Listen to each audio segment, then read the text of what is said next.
16টি জেলা 152টি কেন্দ্রে নির্বাচন, 2407 কোম্পানি কেন্দ্রীয় বাহিনী, 30 জন হেভিওয়েট প্রার্থী, 2487 জন ক্যান্ডিডেট। হাড্ডাহাড্ডি লড়াই চলছে প্রথম দফায় নির্বাচনে। এদিকে পুলিশের বিরুদ্ধে ক্ষুব্ধ তৃণমূল, মহিলা বিএলওকে হুঁশিয়ারি শুভেন্দু অধিকারীর। এখনো পর্যন্ত কোথায় কত ভোট পড়ল? তৃণমূলকে ভোট দিলে পড়ছে বিজেপিতে। আলোচনায় থাকছে ছাপ্পা ভোটের অভিযোগ। ছাপ্পা ভোটের অভিযোগে কমিশনে অর্পিতা।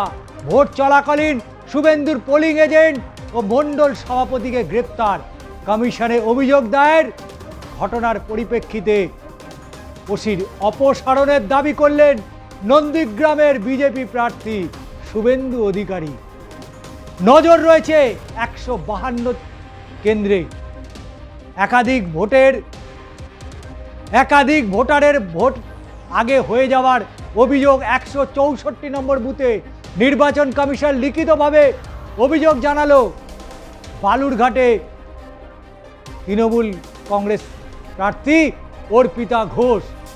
এদিকে হুমায়ুনকে চোর চোর স্লোগান। মুর্শিদাবাদের নওদাতে হুমায়ুন কবিরকে ঘিরে বিক্ষোভ। আম জনতা উন্নয়ন পার্টির নেতাকে ঘিরে ওঠে চোর চোর স্লোগান, ওঠে গো ব্যাক স্লোগানও। তৃণমূল কর্মীদের দিকে তেড়ে যান হুমায়ুন। তবে জানা গিয়েছে নওদা থানা এলাকার শিবনগর গ্রামের 173 নম্বর বুথে হুমায়ুনকে ঘিরে গো ব্যাক স্লোগান তোলে তৃণমূলের কর্মী সমর্থকরা। আর এই এলাকায় তৃণমূলের ব্লক সভাপতি হাবিব শেখের নেতৃত্বে চলছে বিক্ষোভ। হুমায়ুনকে বিজেপির দালাল বলে স্লোগান তুলতে থাকেন অনেকেই। হুমায়ুনের গাড়ি ঘিরে বিক্ষোভ চলছে। ঘটনাস্থলে মোতায়েন রয়েছে কেন্দ্রীয় বাহিনী। কিন্তু তারা কি করছেন? কেন্দ্রীয় বাহিনী ভোট দিচ্ছেন। উদয়ন গুহ দিনাটা। উদয়নের কেন্দ্রীয় বাহিনীর বিরুদ্ধে রিগিংয়ের অভিযোগ।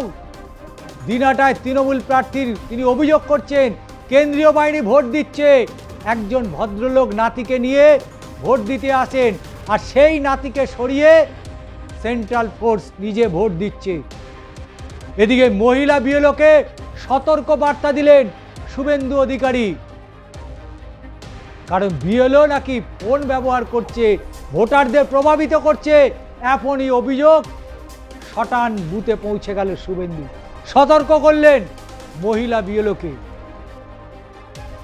শুভেন্দু অধিকারী তার নিজের ভোটটা তো দিলেন, নন্দনায়কবাড়ে ভোট দেন। তারপরেই নন্দীগ্রামে ব্রজমোহন তিওয়ারি হাই স্কুলে পৌঁছে যান। অভিযোগ পেয়েছিলেন ওই কেন্দ্রে নাকি মহিলা বিএলও বুথ কেন্দ্রের মধ্যে ফোন ব্যবহার করছেন এবং ভোটারদের প্রভাবিত করার চেষ্টা করছেন। কিন্তু শুভেন্দু অধিকারী কি করছেন? শুভেন্দু অধিকারী ধমকাচ্ছেন, চমকাচ্ছেন। ওদিকে আবার ময়না, অশোক দিন্দা। ওদিকে ময়নায় তৃণমূল প্রার্থীকে চোর চোর স্লোগান। 234 নম্বর বুথে তৃণমূলের প্রার্থী চন্দন মণ্ডল পৌঁছতেই উত্তপ্ত হয়ে ওঠে এলাকায় বিজেপি কর্মী সমর্থকরা। চন্দন মণ্ডলকে লক্ষ্য করে চোর চোর স্লোগান। বিজেপি কর্মীদের অভিযোগ শান্তিপূর্ণভাবেই নাকি ভোট গ্রহণ হচ্ছিল। হঠাৎ চন্দন মণ্ডল সেখানে পৌঁছতেই সাধারণ মানুষকে নাকি ভোটে প্রভাবিত করছিলেন এবং তৃণমূলের পক্ষে ভোট দেওয়ার কথা বলছিলেন, যার ফলে সাধারণ মানুষ একত্রিত হয়ে বিক্ষোভ দেখাতে শুরু করে। পরে যদিও কেন্দ্রীয় বাহিনীর জওয়ানরা এসে পরিস্থিতি নিয়ন্ত্রণে নিয়ে আসে। এখানেই শেষ নয়, এদিকে পুলিশের পক্ষপাতিত্বে সরব হচ্ছে তৃণমূল। নির্বাচন কমিশনের বিরুদ্ধে পক্ষপাতিত্বের অভিযোগ তুলছে শাসক দল তৃণমূল কংগ্রেস।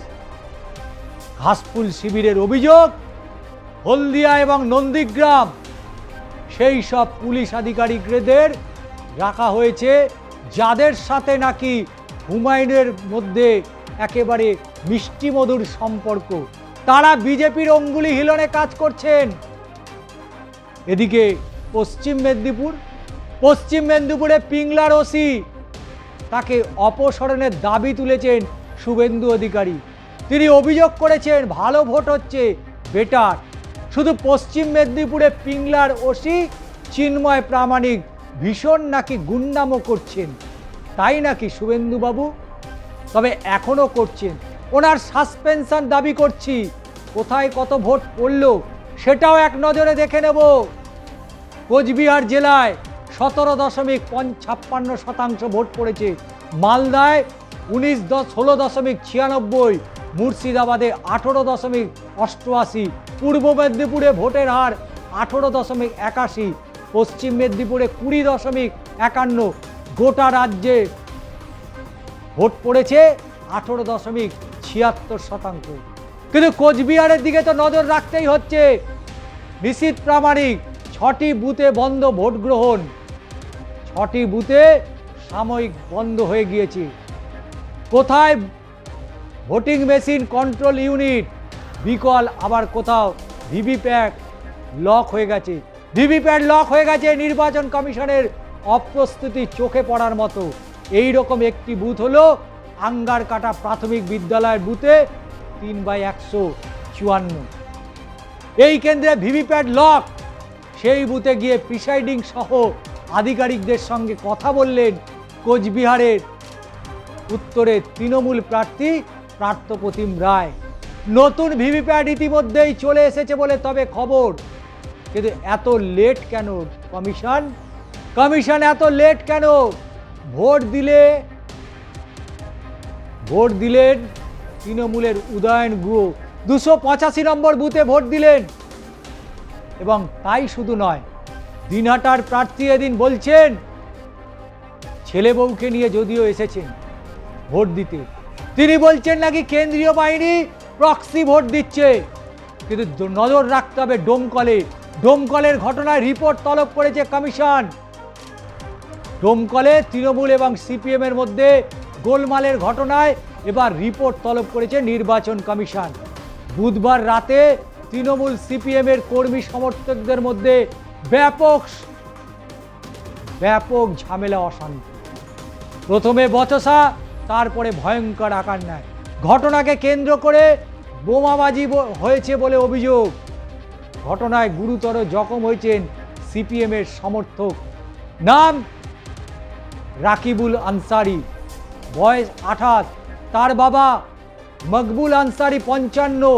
অন্যদিকে জখম দুই তৃণমূল কর্মী আমির উদ্দিন মণ্ডল এবং আলামিন মণ্ডল। ঘটনাকে কেন্দ্র করে এলাকায় তীব্র চাঞ্চল্য ছড়িয়েছে, উত্তেজনা এখনও রয়েছে। দুটো ঘটনাস্থলে পৌঁছয় পুলিশ এবং কেন্দ্রীয় বাহিনীর জওয়ানরা। সংঘর্ষে জখম 4 জনকেই মুর্শিদাবাদ মেডিকেল কলেজ হাসপাতালে ভর্তি করা হয়েছে। এখানেই শেষ নয়। উৎসবের মেজাজে মানুষ নাকি ভোট দিচ্ছে, কথা বলছেন দিলীপ ঘোষ। খড়গপুরের সরসা স্টেডিয়ামে 263 নম্বর বুথে ভোট দিলেন দিলীপ ঘোষ। ইডলি বড়া সহযোগে প্রাতরাশ সেরে তিনি বলছেন মানুষ উৎসবের মেজাজে ভোট দিচ্ছে, পরিবর্তন এবার হবেই, এখন বাড়িতেই থাকবো। তবে ভোট দিয়েছে মালতীপুরে মৌসম ঈশা গৌতম দেব, ভোট দিয়েছেন মালদার মালতীপুরের আসনের কংগ্রেস প্রার্থী মৌসম বেনজির নূর। ভোট দিলেন কংগ্রেসের সাংসদ ঈশা খান চৌধুরী।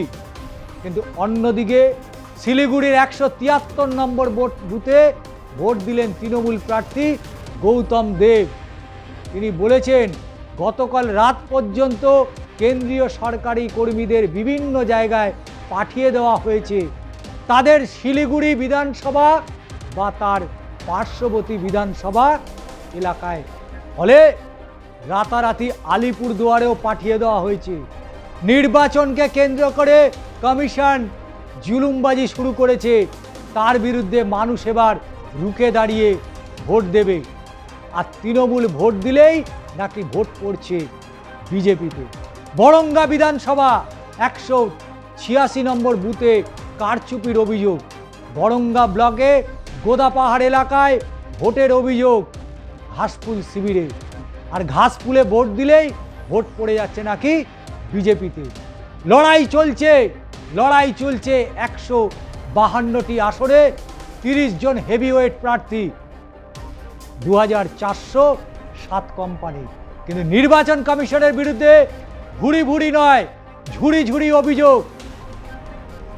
হালে পানি পাচ্ছে না এখন কমিশন। কোথায় যাবে, কিভাবে সুরা হবে, নাকি 100% ওয়েবকাস্টিং হচ্ছে? কিন্তু কোথায় সেই পরিবেশ, কোথায় অবাধ শান্তিপূর্ণ নির্বাচন? আবারও পরবর্তী ভিডিওতে আসছি। অবশ্যই দ্বিতীয় দফায় কি হচ্ছে সেটা আপনাদের সামনে তুলে ধরব। এখন এই পর্যন্তই, আবারও দেখা হচ্ছে পরবর্তী ভিডিওতে।